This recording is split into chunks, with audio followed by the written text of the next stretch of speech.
When we think of conservation, we think of national parks, we think of tigers, elephants, but implicit in these imaginations is nature without humans. That is what conservation implies. That is what very often it means in practice. National parks are supposed to be spaces that are left to nature, where nature is left to its own devices, free of human intervention. That is a flawed perspective. No matter how much we desire nature without humans, nature everywhere is impacted by humans. It is not just about, well, at least we can try to minimize it. It's about trying to take the humans out hurts nature. That is why it is a flawed idea, not because it is impossible, but because it is wrong. Very few national parks in India are large enough to constitute a complete ecological niche for the large mammals that it is supposed to protect.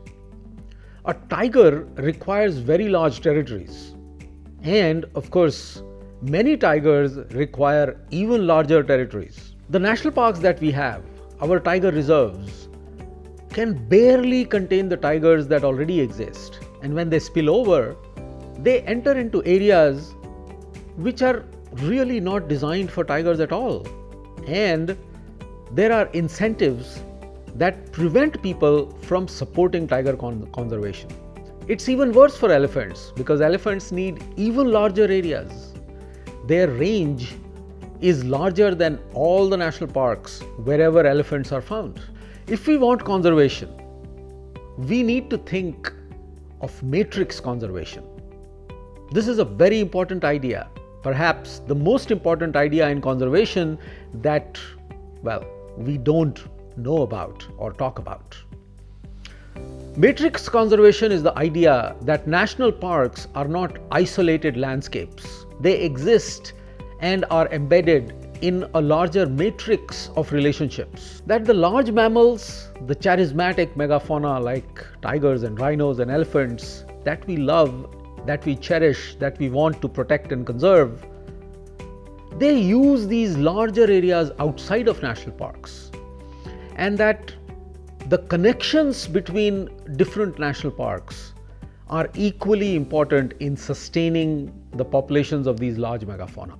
It is important for elephants to have wildlife corridors so that they can move from one national park to another.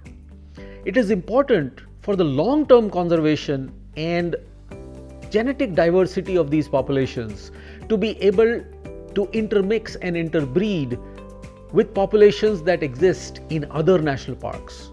Otherwise, inbreeding will lead to a lot of other complications.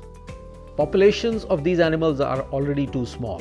If we think of matrix conservation, we must therefore create incentives for people who live in these landscapes, the corridors that connect national parks, and provide them with incentives to protect these landscapes, to make them habitable for these large megafauna, to in fact welcome these animals.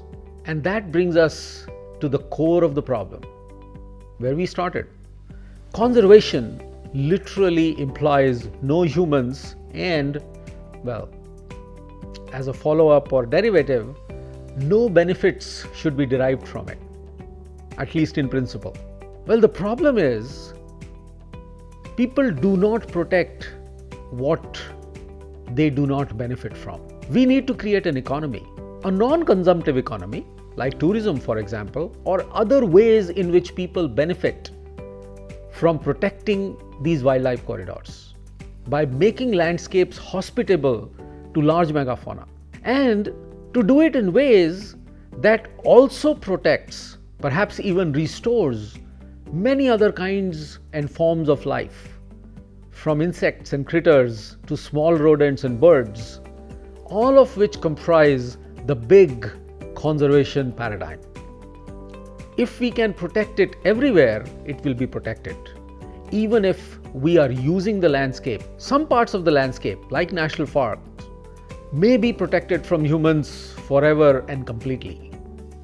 But because the animals that we need to protect must get out of these cages, they will be found in farms and small forest patches.